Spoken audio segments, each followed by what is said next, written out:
One more. Millions perished. A continent lay in devastation. Adolf Hitler embodied terror, yet his influence stretched far beyond the battlefield. What if I told you that the most horrifying secrets of the Third Reich remain largely undiscovered? What lies hidden in the tunnels beneath Poland's mountains? What did the armored train that disappeared without a trace carry? And what of the riches, the lost gold, the stolen artifacts still concealed underground?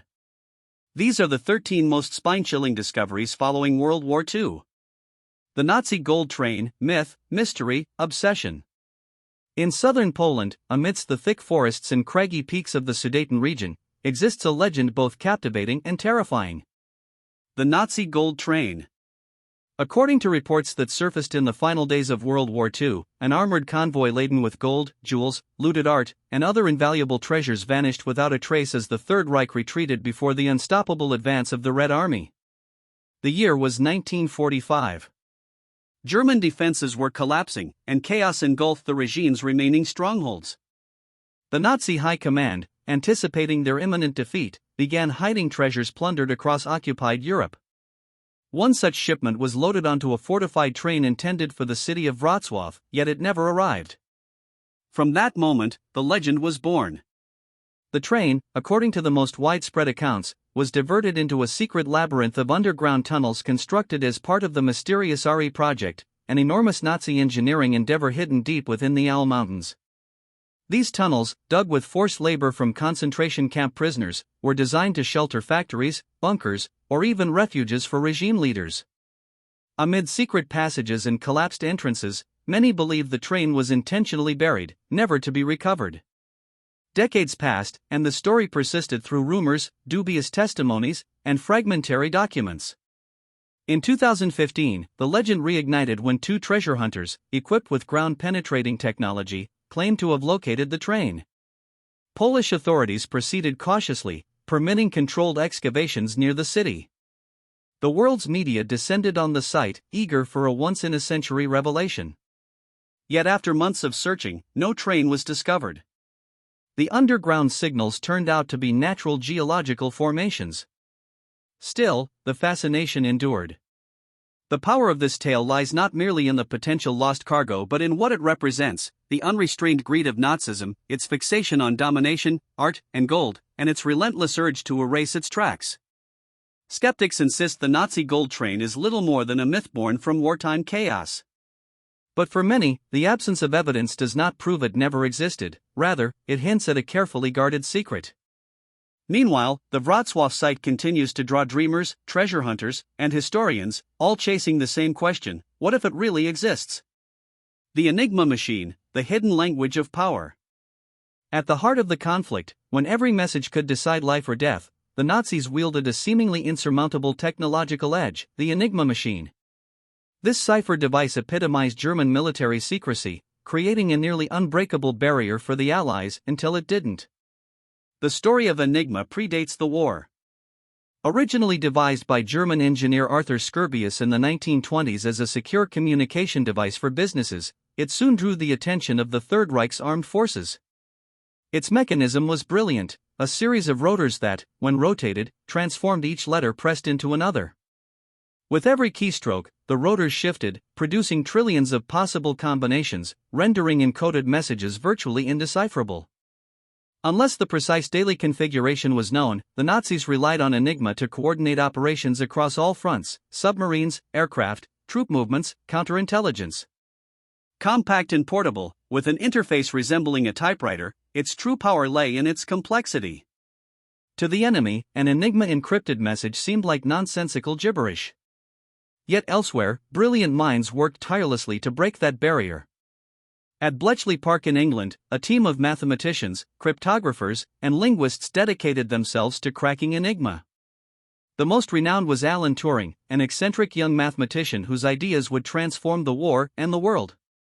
Using a combination of logic, mechanical engineering, and espionage, including capturing a German Enigma machine aboard a U-boat, the British constructed an electromechanical device called the bomb, capable of testing thousands of configurations daily.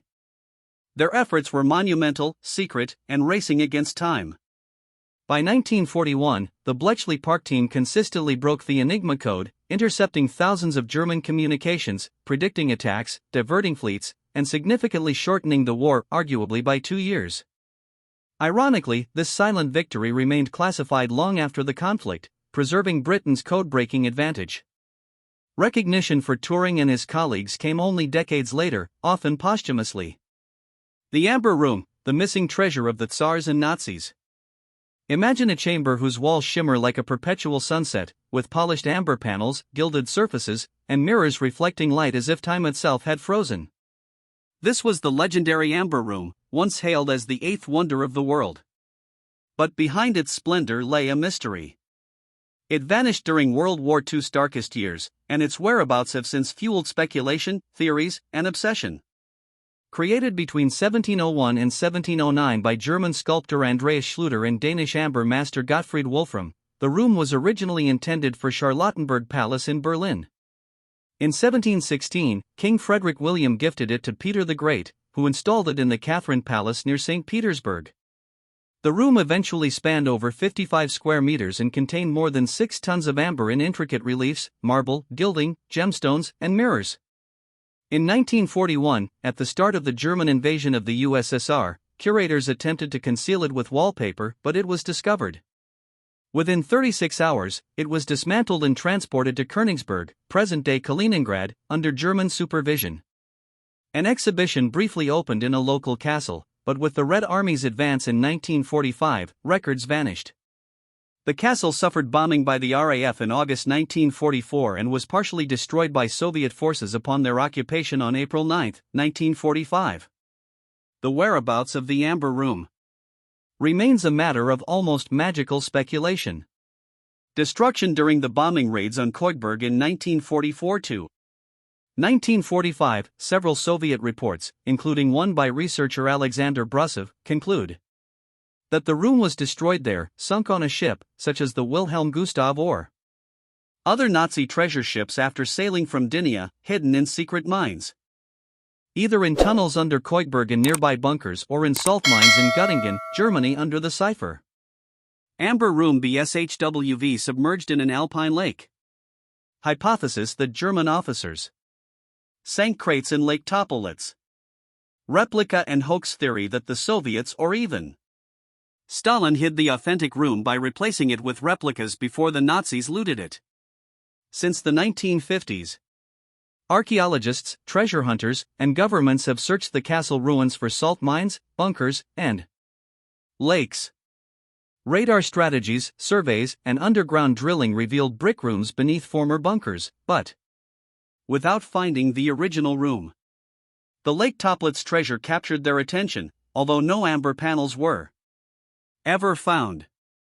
Several researchers involved in the search suffered accidents or mysterious deaths, giving rise to rumors of a curse. According to stories, one researcher died in a car accident. Another was found in a Bavarian forest with suspicious injuries, fueling the belief that anyone who got too close to the room would end up in misfortune. In 1979, the USSR decided to reconstruct the room. Ukrainian using black and white photographed fragments reconstructed using retro-Baroque techniques and raw material from Kaliningrad amber. 90% of the world's amber completed in 2003. It was inaugurated by Putin and Schroeder on the tercentenary of St. Petersburg. The nighttime replica dazzles the visitor but leaves a bitter taste. The original room is still missing. Recovered fragments such as an Italian mosaic in 1997 raised hopes. Other collectors claimed to have panels only to be discredited. Recent investigations in Bavarian mines point to Nazi cover-ups.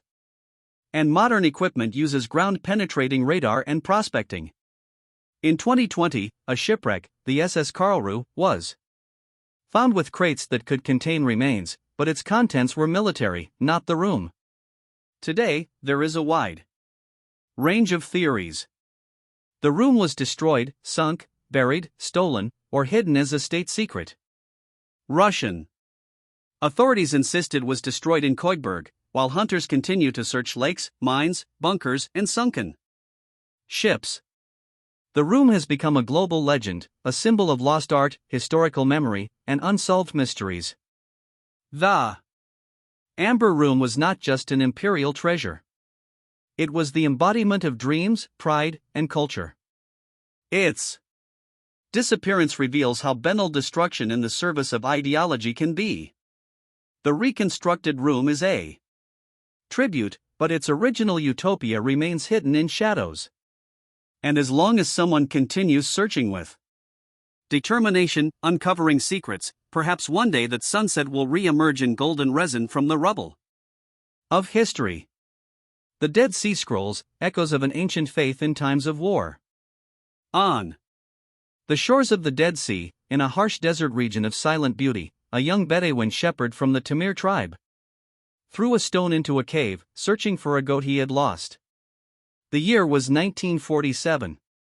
And Palestine, still under British mandate, was simmering with political and religious tensions. But what this young man named Mohammed Edib heard was not a simple bouncing sound on a rock. It was the unmistakable crack of a vessel breaking. Without realizing it, he had initiated one of the most momentous archaeological discoveries of the 20th century, the discovery of the Dead Sea Scrolls. Barely 2 years after the end of World War II, the world was still breathing amidst ruins and reconstruction. The war had left deep scars, both physical and spiritual, nations destroyed, entire peoples decimated, and a latent cultural trauma crying out for answers, meaning, and redemption. In this context of global turmoil, the discovery of ancient biblical manuscripts was not simply an archaeological anecdote, but an event charged with philosophical, theological, and even political implications.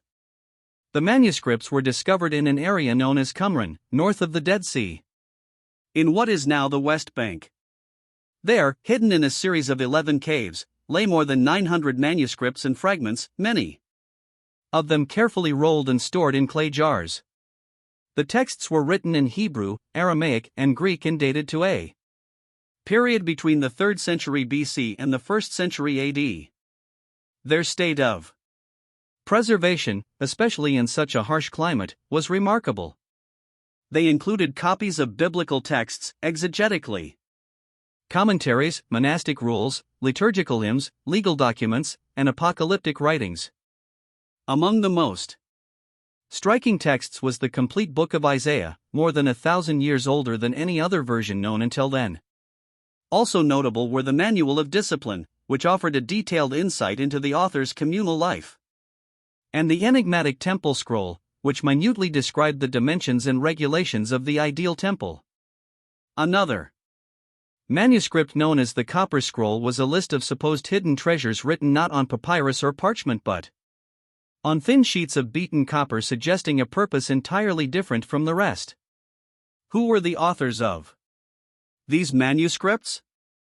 The most widely accepted hypothesis among scholars points to a Jewish sect known as the Assange, an apocalyptic and separatist group who, in disagreement with the official priesthood of the Temple of Jerusalem, retreated to the desert to live a life of purity and spiritual preparation for the imminent arrival of the kingdom of God. This community, possibly composed of no more than a few hundred men, lived an austere life, following strict rules of ritual purity, celibacy, sharing of possessions, and constant prayer. For them, preserving the written word was a form of resistance and holiness. The appearance of these texts coincided with a pivotal moment in the history of the Middle East. The British Mandate was about to end, and in 1948 the birth of the State of Israel would be declared. Archaeology, which already played a political role in legitimizing territorial narratives, were shaken by this discovery. The manuscripts were contested by various actors. Bedouins seeking to sell them, antiquarians like Kondo in Bethlehem, and religious figures like Metropolitan Marathanius, Yeshua Samuel of the Syriac Orthodox Church, and Israeli scholars who subsequently acquired them. Some scrolls were even sold in classified ads in the Wall Street Journal before being purchased by intermediaries in the Hebrew state. It was in the 1950s that Systematic efforts to classify, translate, and preserve the scrolls were consolidated. In 1965, the State of Israel inaugurated the Shrine of the Book, a white Jared-shaped building at the Israel Museum in Jerusalem to house the most important manuscripts. The contrast between the dome, the white stone of the sanctuary, and the black stone of the accompanying building represent the duality between light and darkness, between revealed and hidden knowledge. But beyond their religious content or archaeological value, the Dead Sea Scrolls became a powerful symbol. In a world that had just experienced the Holocaust, the destruction of synagogues, the burning of books, and the systematic persecution of an entire culture, these scrolls emerged as ancient witnesses that spoke of another exile, another struggle, another faith that had gone into hiding so as not to perish. The echo of their message transcended the centuries and served as a reminder that spiritual resilience, the need to preserve the word in memory, are impulses as old as humanity itself. Even today, scrolls remain an object of study, controversy, and wonder. New technologies such as multispectral scanning have made it possible to recover invisible letters and reconstruct scattered fragments. At the same time, their legacy raises contemporary questions. Who has the right to safeguard the treasures of the past? Can ancient religious texts offer guidance in a fragmented modern world? Is faith written on parchment a response to the chaos of the present? The Bunker of Fury.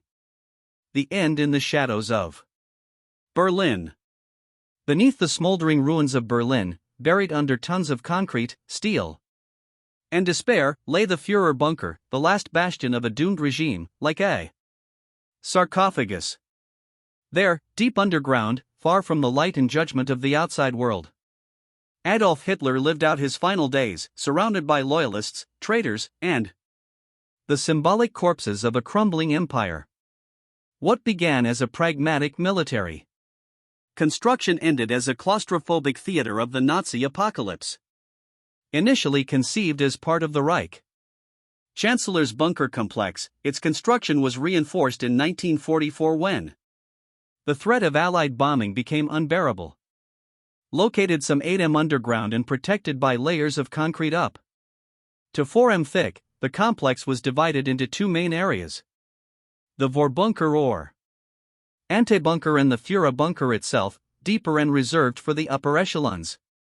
The place had 15 interconnected rooms, all simply furnished with concrete walls and a constant humidity that permeated every corner. But no physical armor could contain the internal decomposition of the Nazi leadership. By April 1945, with the Red Army besieging Berlin and the Western fronts closing in like pincers, Hitler abandoned any pretense of strategic leadership. He took refuge underground with his inner circle: Eva Braun, his longtime partner, Joseph and Magda Goebbels, the fervent guardians of Nazi dogma, Martin Bormann, his inscrutable personal secretary, and other senior officials who preferred to accompany him to the end rather than face the outside world. On the surface, Berlin had become an urban nightmare. Rubble, fires, corpses, and civilians caught between 2 fires. But in the bunker, denial reigned. Protocol lunches were held. Leaked radio bulletins were listened to, and planning was feigned while reality fragmented. Hitler hunched over, prematurely aged and ravaged by Parkinson's disease.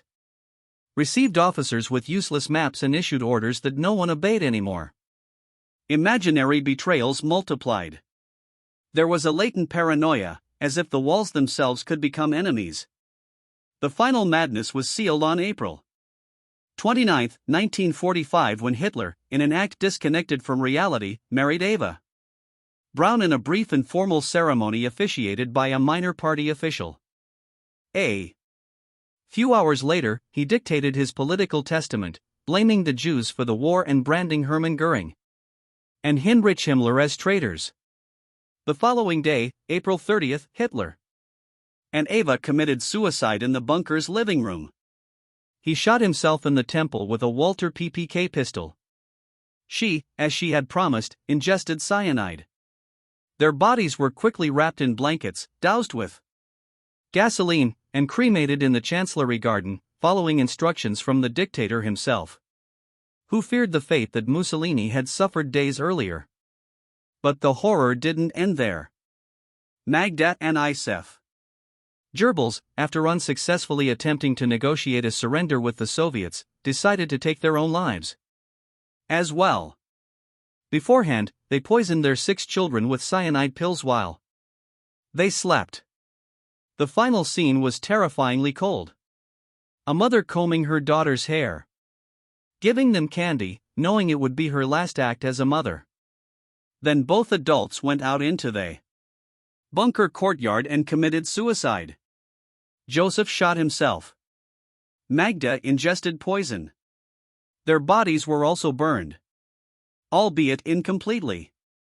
When Soviet troops finally took Berlin on May 2, they found the bunker partially destroyed, looted by soldiers, and stripped of all glory.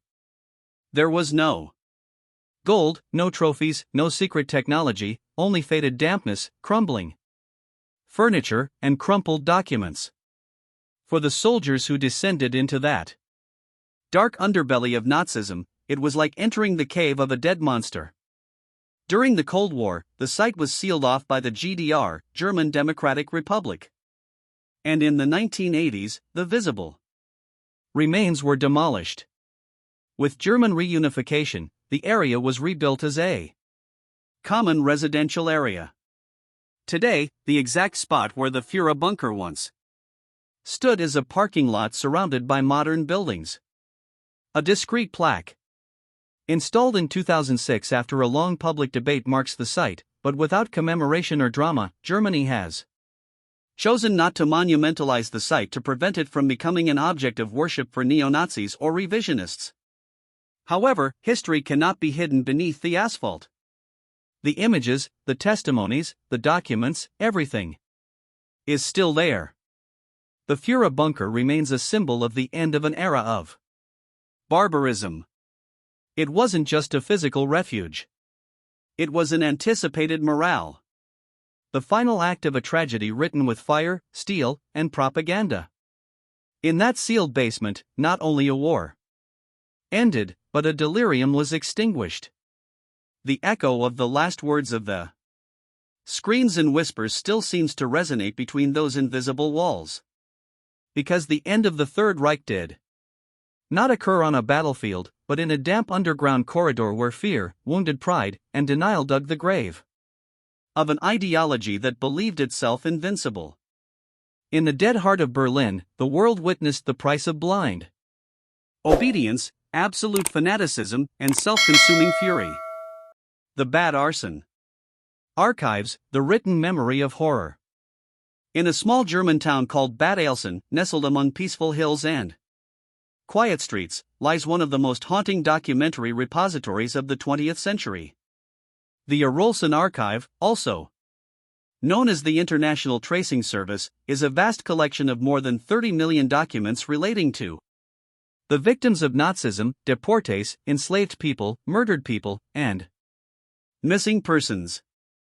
At first glance, the building complex doesn't suggest the weight of history it holds. But once inside, the atmosphere changes. Endless shelves, worn folders, handwritten letters, typed lists, photographs of faded faces.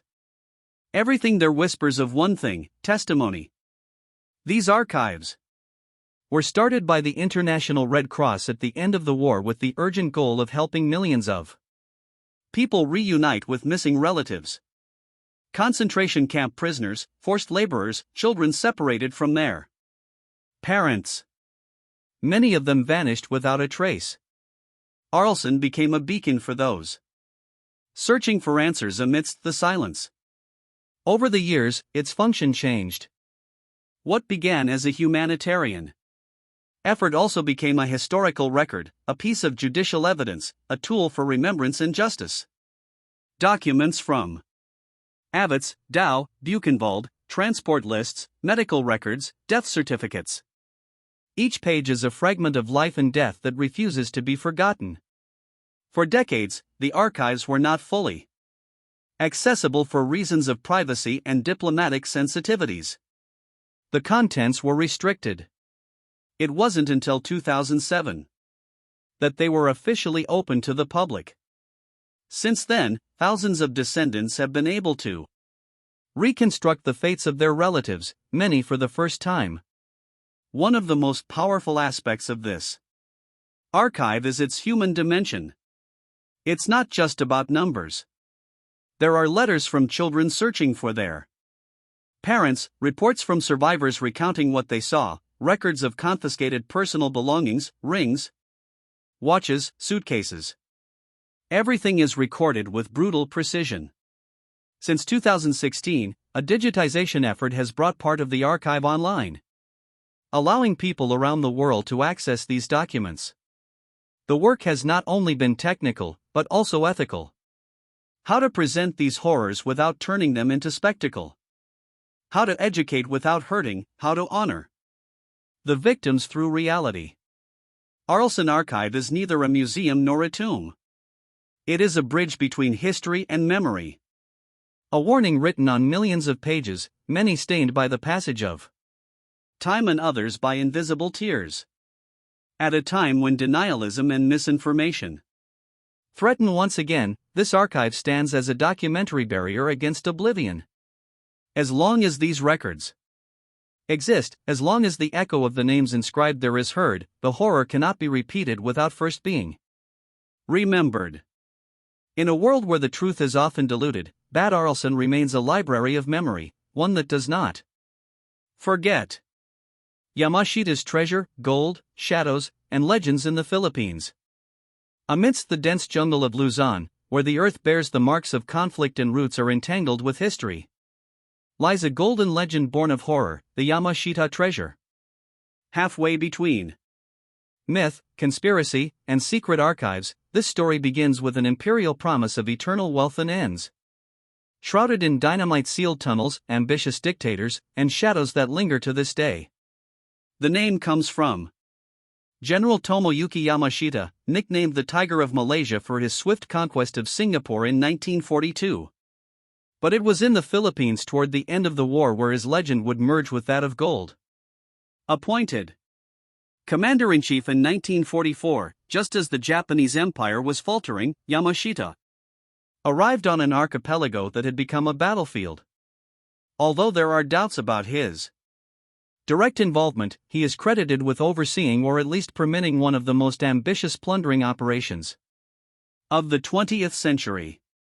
According to multiple testimonies and subsequent documents, the Japanese, with the help of collaborators, Asian slaves, and Allied prisoners, transported enormous quantities of gold, jewels, sacred statues, stolen art, and looted relics from countries such as Malaysia, Burma, Indonesia, and Thailand.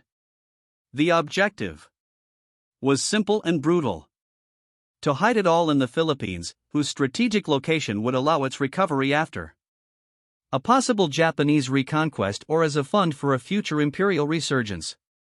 The treasures were supposedly buried in hand-dug underground complexes, many of them within natural caves, raised temples, or tunnel systems that had existed since the Spanish colonial era. To ensure absolute secrecy, the access points were blown up and thousands of men perished with them. Slaves, prisoners, and even Japanese soldiers. Testimonies agree on one disturbing detail.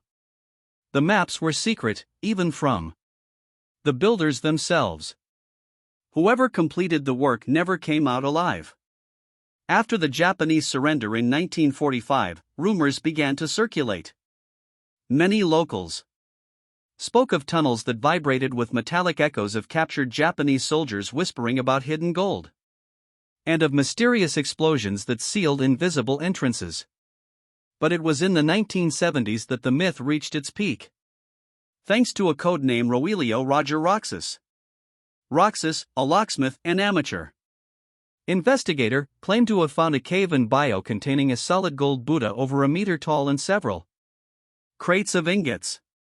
According to his testimony, the statue was hollow and contained diamonds. Shortly after his discovery, he claimed that armed men sent by President Ferdinand Marcos confiscated the treasure and arrested him. Years later, Roxas died under suspicious circumstances. But before doing so, he filed a legal complaint. His family launched a legal battle in the United States that culminated in 2005 when a Hawaiian court acknowledged the theft. Although it failed to prove that Marcos kept all the treasure, the scandal sparked a new gold rush.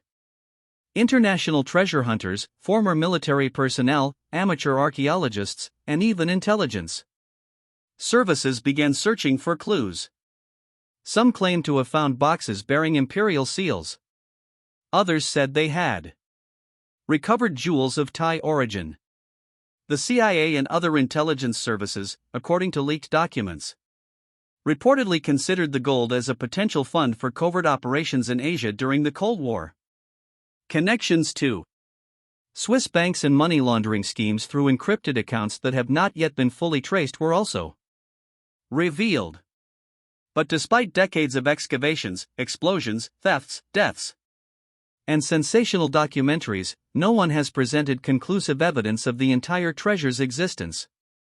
Some believe that much of it was secretly recovered by the U.S. under General Douglas MacArthur and used as part of the Black Eagle Trust to finance the fight against communism. Others maintain that most of the caches remain hidden, protected by geography, superstition, and the silence of the few surviving witnesses. Beyond its possible physical existence, the Yamashita treasure has become a symbol of the brutality of war, of human greed, and of the unsung legacy of Japanese imperialism in Southeast Asia. Each ingot that might be found represents not only wealth, but the price of a vicious occupation where millions of people were enslaved, tortured, and murdered by an empire in free fall. In the humid jungles of the Philippines, even today, farmers dig in silence, motivated by promises passed down from generation to generation. But what they're looking for isn't just gold. It's a way to reconcile with the past, to find meaning among the rubble, to shed light on a chapter that official books still dare not write in full ink. Because if the gold is there underground, then the story isn't over. And if it isn't, Yamashita's legend will remain a warning about the secrets left behind by war, about the silence of the powerful, and about what happens when the glitter of gold overshadows the truth. The USS Indianapolis shipwreck. Silence and sharks.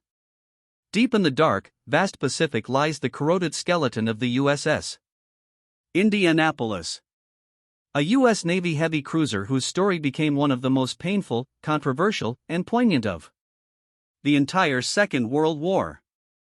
Beyond the sunken metal, this ship carries a collective wound, a bitter lesson about duty, misinformation, negligence, and the terrifying struggle to survive in oblivion. It was 1945. The conflict in the Pacific was reaching its peak and the world was still unaware that it was weeks away from a nuclear explosion. Against this backdrop, the USS Indianapolis CA-35 was given a top-secret mission to transport key parts of the atomic bomb Little Boy, including the enriched uranium core from the San Francisco Naval Base to the island of Tinian in the Marianas. That bomb would be dropped on Hiroshima on August 6, marking a turning point in human history. But the ship that helped change the fate of the war was forgotten by those who were supposed to protect it. After successfully completing her delivery, the USS Indianapolis sailed for later, Philippines, unescorted and unaware that the waters she would be cruising through were actively patrolled by enemy submarines. Critical information about her route was never shared by naval intelligence systems that, had they been, might have warned of the danger. In the early morning of July 30, 1945, the Japanese submarine 158, commanded by Captain Makatsura Hashimoto, detected her in the waters of the Philippine Sea. 2 torpedoes were enough to cause disaster. The first hit her bow directly. The second hit her engine room. In just 12 minutes, the cruiser broke up and sank in the darkness. Of the 1,195 Men on board, nearly 900 survived the initial sinking. Thrown into the ocean without adequate provisions, many without life jackets, and with only scattered inflatable rafts. The ship never sent a distress signal. Not a single alert was registered. What followed was one of the most brutal survival odysseys in naval history. 4. 5 endless days, the castaways drifted under the harsh tropical sun in waters infested with oceanic sharks. Their greatest enemy was not just the sea, but the silence. No one knew they were there. The salt water burned their wounded bodies. Thirst caused delirium. Some drank seawater, which drove them mad. The weakest died of hypothermia during the night or collapsed under the scorching sun during the day. Sharks attacked from below, attracted by blood and movement. Chilling accounts speak of men suddenly pulled underwater, of screams in the night, of bodies devoured in front of their comrades. It was the largest documented shark attack on humans in modern history. The U.S. Navy didn't notice the ship's disappearance. It wasn't until August 2, when Lieutenant Wilbur Gwynn, pilot of a Lockheed Ventura aircraft on routine patrol, spotted the survivors, that a rescue operation began.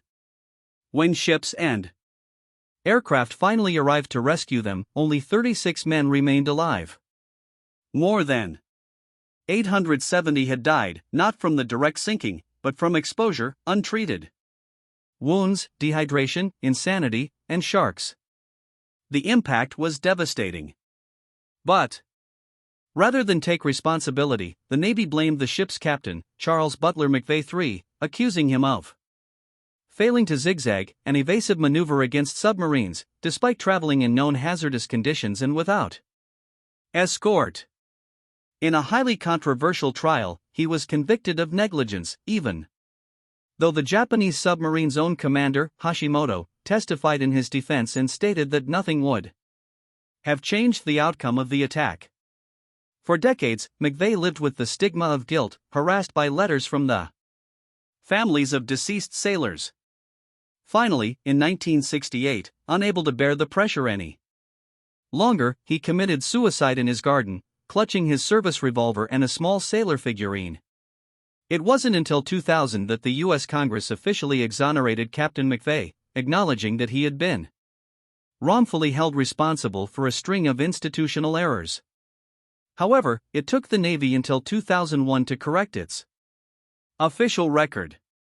In 2017, more than 70 years after the sinking, an expedition led by Paul Allen, a Microsoft co-founder and philanthropist with a passion for naval history, located the remains of the USS Indianapolis at a depth of more than 5,500 m north of the Celebes Sea.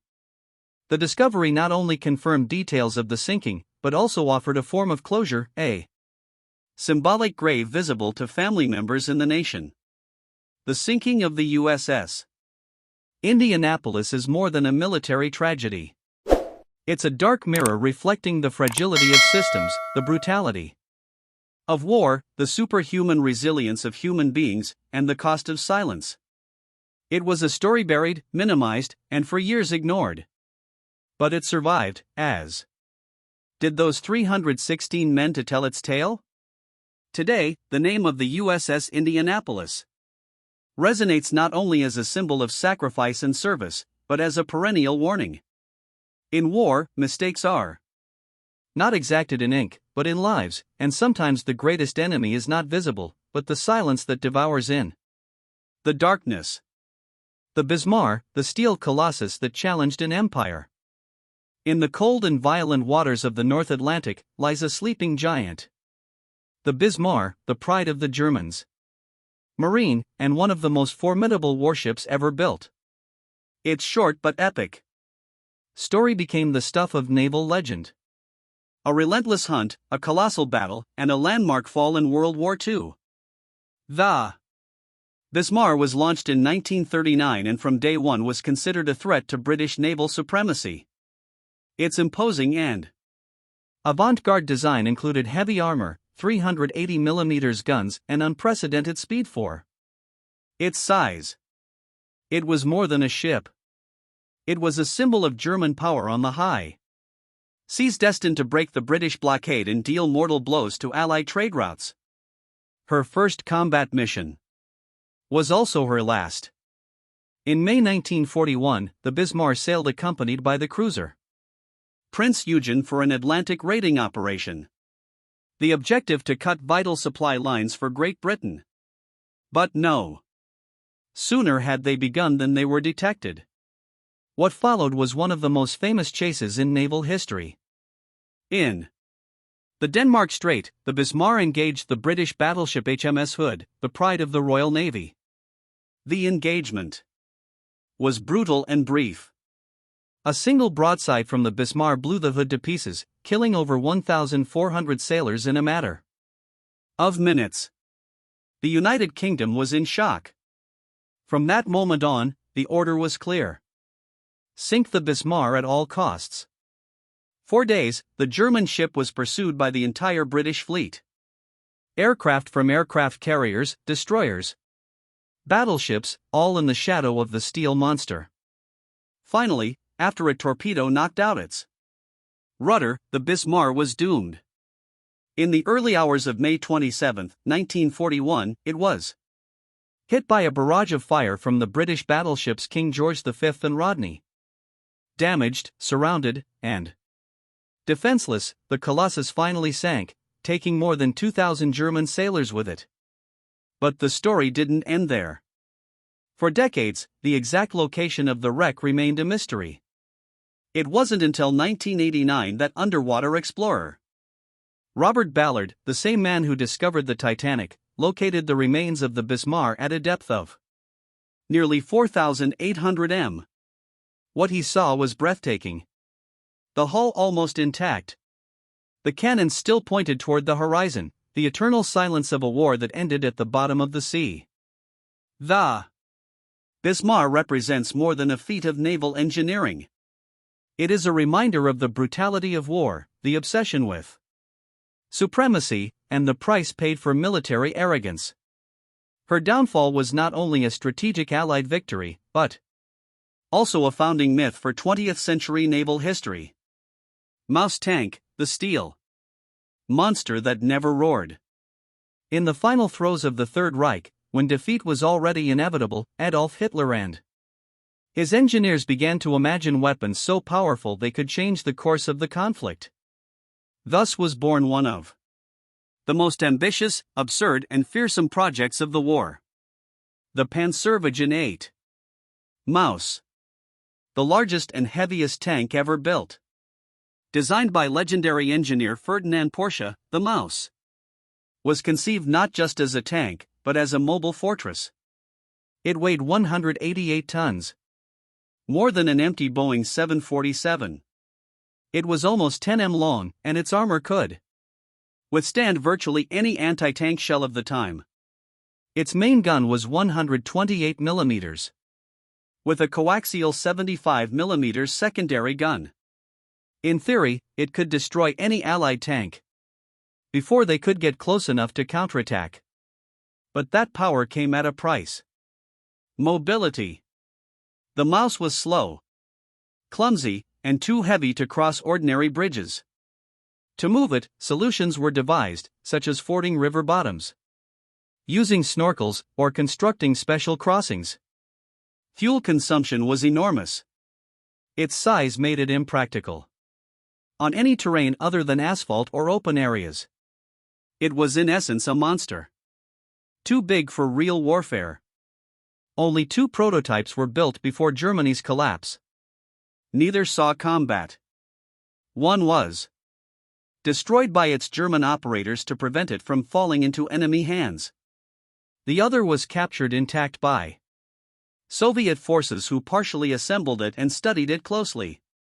Today, that prototype resides in the Kubinka Tank Museum in Russia as a testament to the weapons-fueled madness of Nazism. The Mouse represents the pinnacle of a misguided military strategy, that of relying on colossal machines as a magic bullet. While Germany invested resources in this steel leviathan, the Allies produced thousands of versatile and efficient. The result was inevitable. The mouse didn't save the Reich. It didn't win a single battle. It didn't even fire a shot in combat. It was quite simply a symbol of Hitler's megalomania and the disconnect between his war dreams and reality.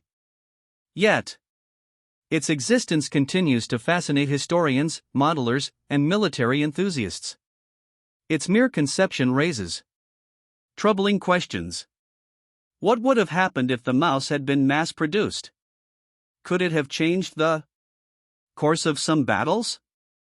Or would it have only hastened the downfall of the Reich? Whatever the case, the mouse remains a tank-shaped warning. Bigger isn't always better, and in war, efficiency often trumps excess. The treasure of the SS. Gasopa, silver in the depths. In the vast and treacherous North Atlantic, where waves can reach the height of buildings and the wind cuts skin like a razor, lies one of the most coveted and mysterious secrets of the Second World War. A secret that slept for more than 7 decades in the abysmal darkness of the ocean. The shipwreck of the SSS Gasopa, a modest British merchant ship that unwittingly became an underwater legend. The SS Gasopa was built at the beginning of the 20th century. It was a sturdily built steamship originally intended for trade routes between the British Empire and its colonies. For years, it carried routine cargo, metals, tea, cotton, machinery. But when war broke out in Europe and the oceans became battlefields, nothing remained routine. In 1940, the Gasopa was requisitioned by the British Ministry of Transport like so many other civilian ships and became part of the vast merchant fleet that kept Britain alive amid the Nazi blockade. It was in December of that year that the Gasopa embarked on its most fateful journey. It departed from Kolkata, India, loaded with a mix of goods crucial to the war effort: tea, iron ingots, and something else. Something that would change its history forever. More than 200 tons of silver, equivalent to millions of pounds sterling at the time. Its destination was the port of Gway on the west coast of Ireland, where it was to deliver the cargo to fuel a British economy on the brink of collapse. But the voyage was anything but simple. The Atlantic was infested with German U-boat. The fearsome U-boat lurked like sharks in the fog, waiting for the convoys to disperse. And so it happened. In February 1941, battered by a storm, the gear became separated from convoy SL-64. Almost out of fuel and alone, it became an easy target. It was then that the U-boat U-101 under the command of Captain Ernst Mangerson located her. With deadly accuracy, he fired a single torpedo. The shell hit the side of the gear, which immediately began to sink. There was no time for effective transmissions or distress signals. Only one crew member survived of the 85 on board.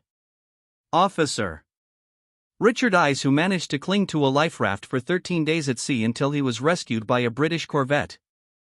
4 decades the story of the Gasopa remained a half-forgotten tale in the naval archives.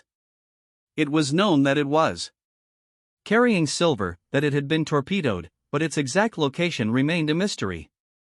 Some said it was near Ireland, others that it had foundered further south. Fact and legend mingled like ocean currents. Everything changed in 2011 when the American company Odyssey Marine Exploration, specializing in high-risk rescues, launched a state-of-the-art search.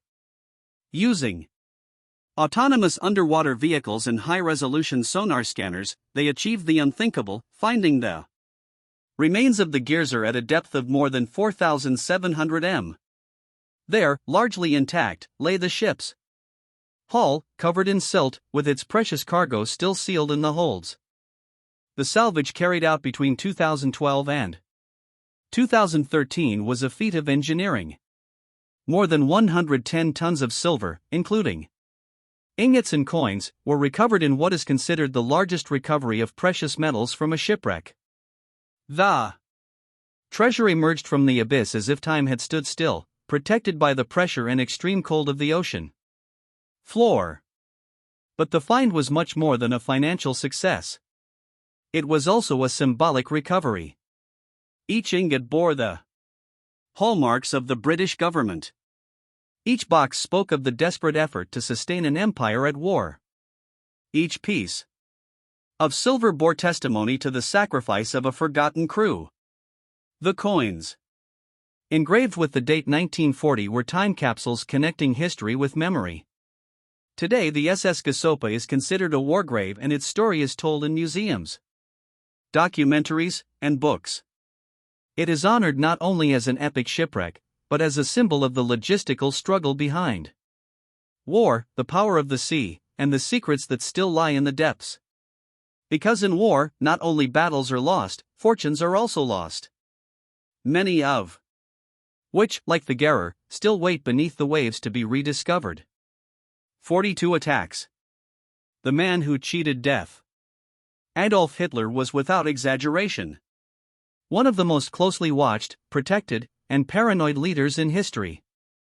Yet during his reign, he faced at least 42 documented assassination attempts, ranging from simple improvised attacks to complex plots orchestrated by high-ranking military officials. This chapter not only addresses the staggering number of attempts, but also breaks down some of the most iconic, exploring how and why they failed. One of the earliest and most audacious attacks was the work of Georg Ella, a German carpenter. Convinced that Hitler must die to save Germany, he acted on his own initiative. For months, he infiltrated the Bürgerbräu Kalibir Hall in Munich, where Hitler gave his annual speech commemorating the failed 1923 push. Ilzer dug a compartment in the column behind the platform and placed a timed bomb. On November 8, 1939, the bomb exploded as planned, but Hitler had left 13 minutes earlier, cutting short his speech due to weather problems affecting its transport.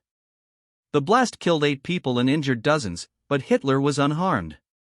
Elsa was captured and, after years of imprisonment, executed in 1945. His solitary, meticulous, and courageous act is remembered today as one of the most serious and technically impressive attempts. Probably the most well-known and elaborate attempt was Operation Valkyrie, led by Colonel Klaus von Tonberg, who, horrified by the regime's atrocities, led a network of army officers determined to kill Hitler and seize control of the government. On July 20, 1944, Stalinberg attended a meeting at Wolf's Lair, Hitler's headquarters in East Prussia. He carried a hidden bomb in his briefcase. He left it under the table and excused himself while the device, activated by a chemical detonator, counted down the seconds. The explosion was devastating, killing 4 people and injuring many others, but Hitler, protected by the massive frame of the oak table, survived with minor injuries. The failed attempt triggered a wave of reprisals. Stauffenberg was executed that same night, and more than 7,000 people were arrested. Some 4,980 were convicted and many executed. It was the last serious attempt from within the army itself. Another curious attempt was that of the young Swiss theology student Maurice Bavot, who decided to assassinate Hitler for ideological and moral reasons. He bought a pistol and traveled to Germany. In November 1938, he stood in the crowd during a parade in Munich, intending to shoot him. However, he couldn't get close enough. Hitler was surrounded by SS soldiers and officers, and the would-be shooter was deterred by the fear of missing and being caught. Bavot was captured days later, executed in 1941, and claimed decades later as a martyr for opposing Nazism. General Henning von Treschow, another important member of the German internal resistance, participated in multiple plots. In 1943, he prepared a bomb hidden in a crate of liquor and placed it on the plane transporting Hitler from Smolensk. The bomb, which used a British chemical detonator, was intended to detonate in mid-flight, but due to the extreme cold in the plane's hold, the detonator failed to work. Hitler arrived safely in Berlin, unaware of how close he had come to death. Tresco continued plotting until his suicide in July 1944 following the failure of Operation Valkyrie. Allies such as the United Kingdom and the United States also considered eliminating Hitler. Operation Foxley, devised by the British SOE in 1944, involved assassinating him as he strolled around his Berghof retreat. A sniper would have fired from a high vantage point, but the operation was never carried out, partly because of concerns about the political implications. Killing Hitler, some argued, might prolong the war if his successor consolidated power more effectively.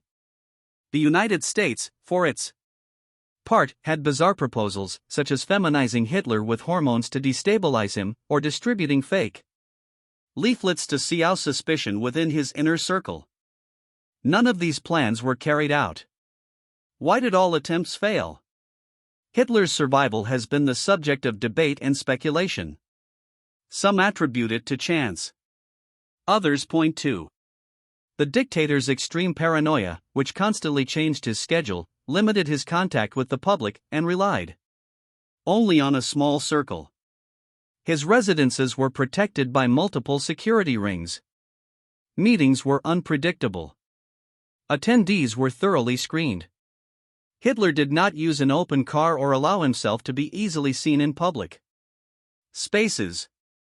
Furthermore, the culture of fear in Nazi Germany made plots difficult to organize. The Gestapo informants and the repressive apparatus stifled any attempt at dissent. Many attacks never made it past the planning stage. Although they all failed, the 42 attempts on Hitler's life were not in vain. They revealed that within Germany itself there was resistance. Men and women who did not share his ideology, who were not complicit in the extermination, and who risked and lost their lives for a different future. Klaus von Stauffenberg, Georg Elsa Henning von Tresco. Today, their names appear on squares, schools, and monuments throughout Germany. They also remind us of a harsh lesson. Sometimes evil survives thanks to indecision, fear, or luck. Hitler wasn't immortal. He was merely the beneficiary of a series of circumstances that kept him alive until he decided to take his own life. On April 30, 1945, in the Berlin bunker, Hitler committed suicide alongside Eva Braun. He died without trial, without being shot, but his regime, his vision, and his empire of hatred collapsed soon after. Of the 42 times death knocked on his door, he only let it in once, and it was too late. But if these 42 failed attempts teach us anything, it's that even in the most brutal regimes, resistance always exists. Not everyone obeyed blindly. Not everyone remained silent. Not everyone was afraid. The story of the conspirators against Hitler is the parallel story of the Germany that was not Nazi, of those who did not chant Heil, of those who knew that the Reich did not bring greatness but devastation. Many of them were ordinary men, carpenters, theologians, low-ranking officers. Others, like von Stauffenberg or von Tresco, were career soldiers trained to serve the state, but who chose morality over obedience. These men and women defied not only the dictator, but also a system that monitored every gesture, listened to every sigh, and punished every hesitation with exile, prison, or death. In many cases, they knew they wouldn't survive. And yet, they tried. They didn't do it for personal glory. They did it out of conviction. In letters, diaries, and wills, they spoke of dignity, of redemption, of the hope that a different Germany would one day emerge from the rubble. And he did. Decades later, a reunited Germany doesn't hide these chapters. It honors them. In Berlin, a statue commemorates Elsa. In Stuttgart, a school is named after Stalenberg. In Munich, bronze paving stones commemorate those who tried to stop the monster from within. Such symbolic acts are a reminder that memory cannot be buried, not even by fear. Paradoxically, the fact that Hitler died by his own hand without being eliminated by one of his enemies does not diminish the courage of those who attempted it. On the contrary, it elevates their legacy because they were not fighting for personal victory, but for a country that would once again face the world and say, "We too resist." Hitler fell when his empire collapsed from within. When cities were in ashes, the people were starving, and the war machine could no longer sustain itself. He wasn't killed by a bullet, but his end was just as devastating: isolated, betrayed, and cornered by the entire world, including his own people. Thus concludes this chronicle with 42 opportunities squandered by history, but preserved by memory. For within each of these moments lies the potential for a braver humanity, one that does not wait for evil to collapse on its own, but rises to confront it, even knowing the cost may be their own survival. Today, these 42 instances are not merely symbols of failure. They stand as symbols of resilience and perhaps also as a reminder that it is never too late to act, to speak out, and to stop what must be stopped. The Ghost Army: Art, Deception, and Triumph. In the lesser-known pages of World War II history, there exists a story that at first glance reads like a work of fiction. It features no medal-wearing heroes or battles amidst crossfire. Instead, it involves paintbrushes, backdrops, recorded sounds, and a corps of artists, architects, and graphic designers who became soldiers of illusion. This is the story of the Ghost Army, the U.S. 23rd Special Troops Headquarters, a unit whose existence remained classified for over 50 years, and whose tactical influence was as subtle as it was decisive. As armored divisions advanced and front lines raged across Europe, this unconventional group of roughly 1,100 men deployed not with rifles, but with tarps, loudspeakers, inflatable tanks, and transmitters. Their mission was singular: to deceive the enemy. Their specialty, the art of illusion. The Ghost Army executed entire diversionary operations. In mere hours, they could simulate the deployment of a full military division, barracks, vehicles, heavy weaponry, and even the activity of troops. Their tanks were made of rubber, their planes, of canvas. They positioned these mock setups in strategic locations, diverting enemy attention from the actual Allied movements. But their deception did not end there. Using powerful loudspeakers mounted on trucks, they recreated the sounds of marching columns, roaring engines, and weapon loading. This auditory illusion perfectly complemented the visual ruse. To complete the charade, a third element was added: radio deception. Skilled operators transmitted fake communications, mimicking the patterns of real units, convincing German interceptors that what they heard was genuine. During operations like Normandy, where surprise was crucial, the Ghost Army confused German high command about the true landing sites. Later, in the Battle of the Rhine, they simulated the crossing of entire divisions at false points along the river, allowing real troops to advance elsewhere unopposed. Every maneuver by this unit potentially saved hundreds, even thousands, of lives. Despite their bravery, their achievements remained hidden for decades. The 23rd Headquarters soldiers carried no weapons, yet risked their lives behind enemy lines. Their tools were creativity and cunning. Their battlefield was imagination.